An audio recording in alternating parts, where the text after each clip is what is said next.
О,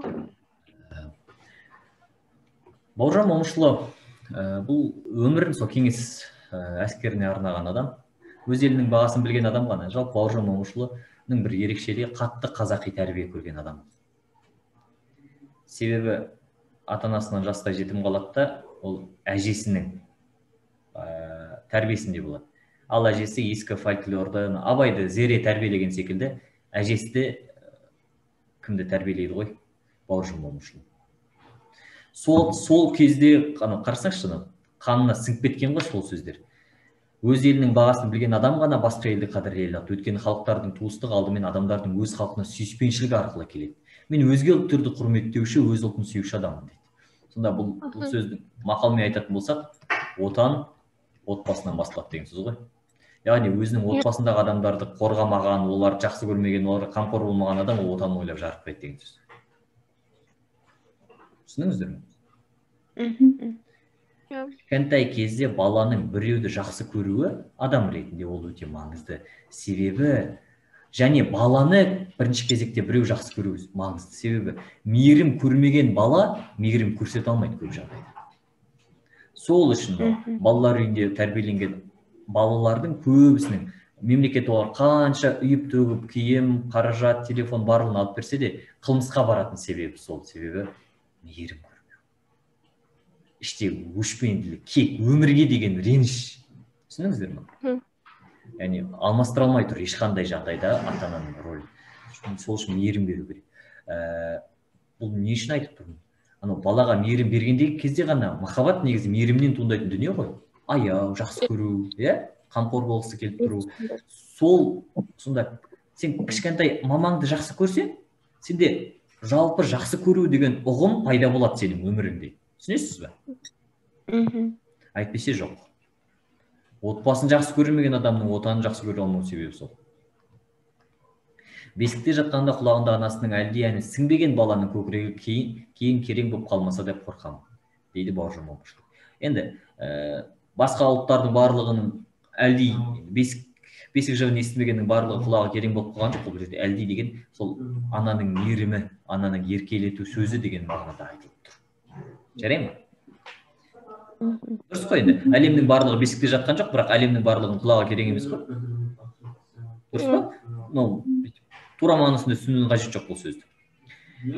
Бауыржан Момышұлы қазіргіше жуалы, негізі бұрын оны бурный деп атайды, тараздықтар біледі. 1910 жылы дүниеге келеді. Көлбастау ауылы дейді, қатты бір көп айтыла бермейді, сол жуалы деп айтылады. Әкесі Момыш өз бетімен ескіше сауат ашқан, сол кезде көзқара адамдардың бірі болып, ал атасы болса өзінің белгілі бір дәрежеде байлығы болды деп айтылады, Имаштың. Сол шаруашылығын Бауыржан Момышұлының әкесі Момышқа тастап кетеді. Әжесінің есімі Қызтумаш. Анасы Рәзия дүниеден өткеннен кейін Бауыржан осы 3 жасынан бастап Қызтумаш әжесінің қолында болады. Бауыржан Момышұлы Кеңес одағының батыры, Қазақстан Республикасының халық қаһарманы, Қазақстан Республикасының мемлекеттік сыйлығының лауреаты, бар ғұмырын кеңес армиясы қызметіне арнаған қолбасшы. Бұл маңызды. Бауыржан Момышұлына қатысты ақпараттарды көрсетіңіз деп осыларды тізбектеп беруі мүмкін. Халық қаһарманы, Кеңес одағының батыры деген секілді. Жарай ма? Енді Кеңес одағының батыры екендігі былай түсінікті, онсыз да. Дұрыс па? Соғысқа қатысқандығы үшін, мысалы үшін, соғысқа қатысқан ардагерлерге бізде халық қаһарманы атағын берді ғой, соғыс біткеннен кейін. Дәл сол секілді Бауыржан Момышұлына да беруі былай түсінікті ме? Түсінікті. Және ол ұшқан ұя кітабы үшін мемлекеттік сыйлық алады.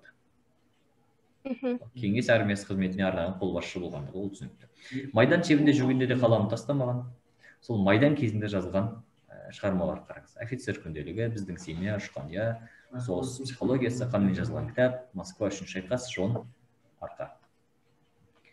Бауыржан Момышұлының қаламын әбден ерекшелік, ол адам жанына терең үңілуді нысан ретінде алады. Жон арқа деген әңгімесінде бір көріністі айтайық дейді. Қорқаққа қол бастатса, ол да текке қырылады дейді. Яғни қорқаққа қол бастатсаң, оның артында өзі қолбасшы болып тұрған топтың барлығы қырылады. Одан да бұйрықты дереу өзгертіп, оның орнына Малярчукты жіберейік дейді. Жазушының стильдік ерекшелігі сол, ол мақал мәтелдер мен тұрақты тіркестері көп қолданады. Мысалы үшін шығармаларында жігерлендіруде жаным арымның садағасы, қырғында да ажалды өледі, мағынасын білеміз ғой, қорқақ қол батыр, қорыққанға қос көрінеді ұйқы өлімнің інісі секілді қазақтың мақалдарын көп қолданады. Осыларға қарап өзі де осындай сөздер шығарады. Соғыс жатқан жұмбақ, ерлік ер басына жүре бітетін қасиет, ер намыс анасы, тәрбие, білген адамға карта, жердің айнасы секілді өзде нақыл сөздер жазған. Бауыржан Момышұлының шығармаларында деректілік басым. Деректілік деген сөз, яғни фактология, яғни тарихилық басым. Яғни ол болған оқиғаны болған кейіпкермен жазады деген сөз. Жарай ма? Генерал Панфилов, онсыз да білеміз. Төлеген Тоқтаров, Мәлік Ғабдуллиндер, тарихтан білулеріңіз керек. Осы кейіпкерлердің аты кездеседі оның шығармаларында. Жауынгер тұлғасы. Бұл қанмен жазылған кітап деген роман. Содан алынған үзінді. Бізде қанмен жазылған роман жалпы роман ретінде сұралады, ал негізгі сұралатын жауынгер тұтқасы. Мәскеу түбіндегі қанды майдан сөз етіледі. Қазақтың қас батыры Бауыржанның ұтымды тәсіл батыл әрекеттерімен жасаған шабуыл барлау жұмыстары әсерлі бейнеленеді. Қақаған аяз, қарша бораған оқ астында қаптаған жауға қарсы тұрған шағын топтың тұяғынан әл кетер шағында қазақтың бір ауыз сөзі қояды, қылмыс ерді, намыс өлтіреді деген күште медетте болатын тебіренте жеткізеді. Әңгімеде аты аталған кейіпкер полковник Серебряков, кіші лейтенант Мұхамедқұл. Бұл сұралады. Кіші лейтенант кім деп сұралады? Дәл осылай деп сұрайды және. Бұл қиындау сұрақ болар, бірақ келген шығар бәлкім сіздерге. Кездеспеді ме? Туған жері қай жер? Жуалы. Жамбыл облысы, Бурны, Жуалы. Қалдырған әдеби мұралар Жамбылдың?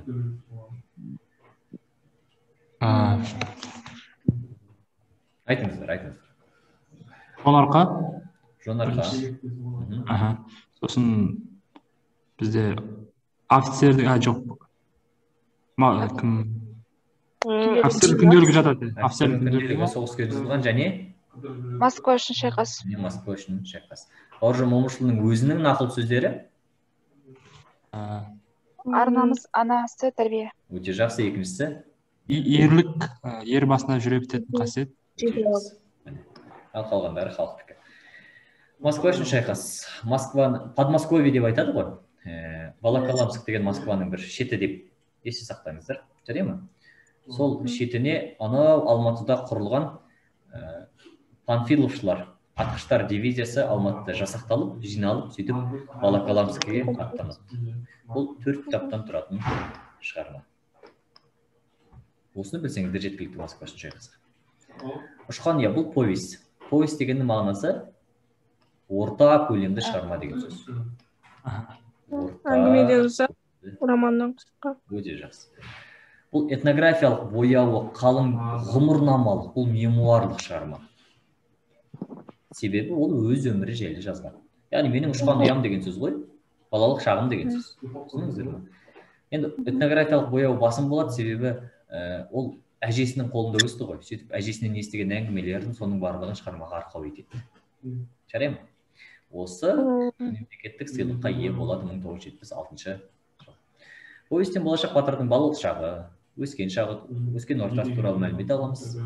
3 жасында анасы Рәзия қайтыс болып әжесінің қолында өсетіндігі бар еді ғой. Оны да біз осы ұшқан ұядан білеміз. Әжесінен естіген аңыз әңгімелер жаратылыс туралы мол мағлұмат алады. Әкесі Момыш манағы айтқан дүниеміз қысқасы. Ел ішінде ол ағаш ұстасы, етікші, зергер ретінде табылады. Шығармаға 20 ғасыр басындағы оқиғалар негіз болған. Біріншісі ұлт-азаттық көтеріліс, екінші кеңес үкіметінің орнауы, ұйымдастыру. Ұшқан я, өскелең ұрпақтың патриоттық рухта тәрбиелейтін туынды. Бауыржан Момышұлының жанкешті ерлігі туралы 2 түрлі шығарма айтылады. Бірінші, Аликбектің Волоколамское шоссе. Волоколамское шоссені қалай есте сақтауға болады? Москва түбіндегі шайқасқа байланысты деп. Жарай ма? Москва түбіндегі шайқас ол Волоколамскте болды еді ғой. Дұрыс па? Москва үшін шайқас деген. Және Әзілхан Нұршайықов «Ақиқат пен аңыз». Оны білетін шығарсыздар онсызда. Қазақфильм киностудиясы Бауыржан Момышұлына байланысты елбасына күн туса атты көркем фильм түсіреді. сонда атаңыз айналған ұшқан ұя шығармасының авторы кім? Бауыржан. Бауыржан. Басқаша шайқас. Панфиловшылардың ерлігі суреттеле ме? Иә. Иә. Ханмен жазылған кітаптан алынған үзінді ма ол? Бөлек бе әлде? Жоқ, бөлек. Төлеген Тоқтаровтың ерлігіне арналды деп айтылды ма? Жоқ. Панфиловшылардың. Кеңес үкіметінің орнына ұжымдасу науқаны бейнеленетін осы ма еді, басқа ма еді? Жоқ. Ол ұшқан ұяға байланысты еді ғой, иә? 42-43 жылдардағы оқиға бір деревня үшін шайқас қай шығарма деді? Бүгін ғана айтты. Бұл 42-43 деревняда қамалып қалады, сөйтіп өртейді оны. Досына жазған жаңа. Иә, кім еді? Жұмали. Абдулла Жұмағалиев жайлы ақын өлімі туралы Аңыз. Баубек Бұлқыш. Жоқ, Қасым Аманжолов. Қасым Аманжолов. Мемлекеттік сыйлықты ол қай кітап үшін алатын еді? 76 жыл. Осы ұшқан ұя. Ұшқан ұя жайлы. Ал сұрақ Москва үшін шайқасқа байланысты. Жауап болмайды. 41 жыл жазылмайды. Ол бірақ 4 кітаптан тұратындығы рас. Сол үшін A және H жауаптар. Ерлігі туралы 2 шығарма болады, қандай? Бектігі, Александр Бектігі. Әзілхан Нұржайық. Ақиқат пен аңыз. Волоколамское шоссе, Әзілхан Нұржайықов. Нұржайықтың Ақиқат пен аңыз. Енді Тахауи Ахтанов толық аяқтап үлгермейтін шығармыз, кіріспе жасайық. Тахауи Ахтанов 24-94 жылдар өмір сүрген, ол да соғысқа қатысқан жауынгер қаламгер болып есептеледі. Қазақ халқының дарынды ұлдарының бірі, кешегі қан майданда отанын қорғап, замандастарымен қатар қазақтың жауынгерлік рухын көтерген, сол ерлікті қарымды қаламның күшімен қағазға айғақтаған, әдебиетіміз тарихында айтарлықтай із қалдырған Тахауи Ахтанов есімі елімізге алыс жақын шетелге жұртқа көптеп әйгілі дейді Елеукенов. Өте бір эксклюзивті дүние, ол Ақтөбе облысында дүниеге келу. Ақтөбеде бізде осыған дейін санаулы адам айтылады. Соның бірі Тахауи Ахтанов. 1932 жылы. Қалай есте сақтауға, Шерхан Мұртазамен бір уақытта өмірге келген деп. Егер қиын болса.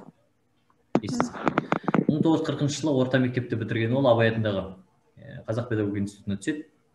Институттың екінші курсында жүріп, өз қалауымен әскерге алынып, сөйтіп Ұлы Отан соғысына кете барады.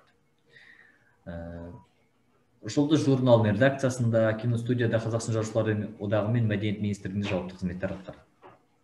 Алғашқы өлеңдері жастар дауысы деп аталатын ұжымдық жинаққа енеді. Жастар дауысы. Күй аңызы. Күй аңызы бұл әңгіме. Қандай шығарманың түрі екендігін білу маңызды. Әңгіме ме, пьеса ма, повесть себебі соған көп мән береді. Жарай ма? Бұл нар едірген деген күйдің шығу тарихы жай. Жалпы аңыз бізде қаншаға бөлінетін еді? Үшке. Қандай? Топонимикалық күй аңыз. Тарихи кәдімгі тарихи адам, тарихи жағдайға байланысты. Топонимикалық атына байланысты күй аңызы күйдің шығу пайда болу тарихына. Міне осындай бір күй аңызы. Нар едірген деген... Не берген айтшы десіз ба, қазір ұжбыты қалады. Не берген? Сабақтар. Иә, қандай тесттерді орындап келеді? Әуезов, Қасым Аманжолов, Баубек Бұлқышев, ертеңге болды. Және Бауыржан Момышұлының осы өткенімізді. Енді Мұхтар Әуезовті аяқтадық, Қасым Аманжоловты аяқтадық қой. Баубек Бұлқышев екеуі. Сол екеуінің тесті. Жарай ма? Көбіміз, жоқ ешқандай көбіміз. Ағай, Момышұлын алмаймыз да сонда. Тахауи Ахтановты бітірмедік әлі қазір. Сол үшін тестте Тахауи Ахтанов бірге келеді да, сөйтіп жауап бере алмай қаламыз. Бүгінше осы жеткілікті. Жарай ма? Екі тест, ертеңге үлгеруіміз керек. Мен қазір тестті жіберемін. Жақсы ма? Иә. Ертең сабақта